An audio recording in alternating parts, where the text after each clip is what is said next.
going on, entrepreneurs? What's going on, investors, real estate investors? So I'm here to answer another one of your questions.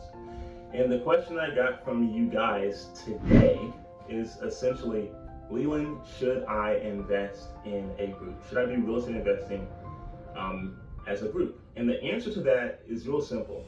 I mean, the answer to that is yes. I'm gonna tell you guys, one of the first properties that I purchased in the Indianapolis market when I moved to Indianapolis, so I'm gonna give you guys a backstory real quick. I had graduated from college. The first job that I took, career job that I took, was in Indianapolis, Indiana, and it was as a corporate sales rep, okay? Anyway, so I always knew without a shadow of a doubt that I knew that the corporate ladder wasn't necessarily for me.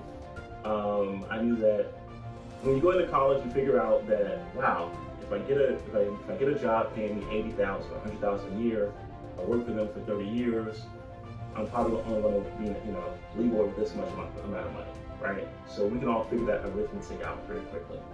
And so I said to myself, you know what? This company has a great 401k plan, they're matching things, yada yada. I'm going to make my contributions to ensure that I get my match, and then after match, I'm going to set aside some additional money, and I'm going to start investing in real estate. And so that's what I did. Now, the Indianapolis market is different from, let's say, Manhattan, New York, right? Or other markets throughout the United States where it is, quote unquote, a higher price point to enter in. And what I'm alluding to right now is you should definitely invest in a group. You should definitely invest with other individuals who are like-minded with you. The reason being is because for most investment properties, there is normally a higher upfront cost. And there's benefits in you investing in a group because you're able to lessen the liability. Instead of being completely on yourself, you have other people with you. So let me give you guys an example. So imagine that you want to invest in a property that's like $10 million, all right? And you're talking to different lenders, and one lender in particular says, hey, all we would need is a 10%, or maybe let's say a 5%, all we need is a 5% down payment, okay? And so that's $500,000. Now, let's say that you have $500,000 within different bank accounts, okay? Now, you can collectively take $500,000 out of your bank accounts and put it all into this one deal, or you could network with other like-minded individuals, other investors, see if they're interested. And you still have the ability to own this property. You may not own it 100%, you may only own 20% or 10%. But what that does is you have less exposure to risk, okay? So in the event, if something were to go wrong, you're less likely to lose the entire farm, right? Because remember, if you get this deal 100% yourself, you're 100% vested in that deal, right? Your liquid of $500,000 is fully allocated to that particular deal in exchange for, let's say, $100,000 or $10,000, etc. All right. Now, going back to the story I was telling you guys about. So when I graduated college, first job, and there came an opportunity. It was a house in what's now a well-developed area, and the house cost, I'm gonna say like $5,000, okay? And there was actually somebody living in the house too as a renter. And so at that time, I had just started this new job. I didn't have $5,000. So what ended up happening is that I actually went into that deal with 2 other investors. This is crazy, but it's funny. So we were able to buy a operating house, a house that was fully standing and all that stuff. It wasn't, nothing was wrong with the house. It was a good house. It was in livable condition, okay? So anyway, the 3 of us each came up with the money. And actually, to be honest, when I think about it, one out of the 3 of us, one gentleman last minute, he was able to come up with his, his amount. So me and this other gentleman ended up being vested 50-50, right? into this property. But when you think about it, would you rather own one property 100% yourself, or would you rather have 10 properties where you own 50% of 10 different properties? Okay, and that's what you want to think about. You want to think about the fact that real estate, like most investments, it should be a equal playing field, or should be more of a, it should be equal playing field, but that's not always the case. But it should be a good balance of volume and quality, okay? And let's assume that all of these properties are the exact same. So the question is, would you rather dump all of your money into one particular property and get the cash flow of just one property? Or would you be willing to own 50% of 10 different properties and be able to receive 10 different payments, right, for cash flow? Hopefully, you're gonna say the 10 different payments and the 10 different properties or 10 different units that you will own. And if so, then now you're thinking like an investor. Because the truth is, you wanna get in the habit of collaborating with people, joint venturing with people, making things a win-win, so that as you're growing your portfolio and you're doing larger deals, it becomes a lot easier to collaborate. It becomes a lot easier to raise money, to raise capital. Because the truth is, you don't want to risk all of what you have, right? And there are a lot of people out there, sometimes other investors, who are somewhat greedy, in which they want to be the big kahuna. They want to own everything. They want to be the guy, or gal, pounding his or her chest. And the truth is, that's stupid.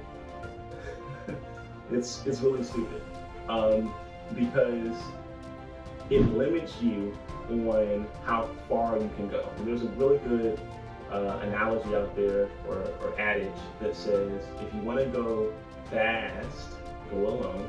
If you want to go far, go with others. And it's the exact same thing with real estate. If you go with others, which, when you think about it, when you look around, that's what the most successful people do. Like, if you're a fan of Grant Cardone, for example, Grant Cardone is literally partnering with any and everybody. Like, when he literally says, hey, I got this deal and we're raising money for it, he's literally saying, I'm looking for other partners. I want to be able to use your money and Bob's money and John's money and Mary's money and Sarah's money to go ahead and buy this next acquisition, right? That's a form of partnership. Like, if you do that deal, right, everyone who did that deal gets a K1, right? That's a partnership tax form that you're gonna get. And the thing is, when you're partnering with other people, you still get the tax benefits. Oftentimes, if done correctly, you get the tax benefits and the cash flow without having to deal with the headaches of the day-to-day management of the particular asset. And that's what you really want. You want to be a part of real estate investing, not to have pride and beat your chest. Hopefully, you want to be a part of real estate investing because you're going to be someone that will be able to have cash flow and be able to reap the benefits with having as little amount of effort and management up front. Listen, I've been there where I've owned many units, and I attempt, for whatever crazy reason, I tried to self-manage. I know what happened. Proper manager was stealing money from me, but that's a whole nother story for a whole nother day. But at one point, I was trying to manage like 20 units all by myself. And unfortunately, at that time, those 20 units were not in like one central location. They were like across different parts of the city, okay? And it was a headache. And it might be part of the reason why I have a receding hairline today. And that's probably not the reason, but it's a good excuse. But nonetheless, you just don't want to do that. I'm telling you from experience, don't do it, all right? Don't do it. Instead, you want to look for ways to leverage, all right? And one of the best ways to leverage for real estate is to collaborate with other people, all right? So, long story short, should you invest as a group or should you invest with groups? The answer is yes.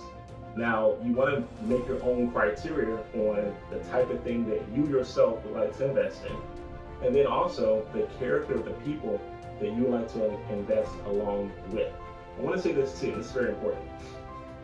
Believe it or not, there are some people that just don't have the characteristics that you want. And you may not be able to figure that out the first 1 or 2 or 3 times you have a phone conversation with somebody. You might have to physically meet with them and see if you actually like them, right? Because when you get into that business with them, that's what it'll be, whether it's an LLC, S corp, whatever.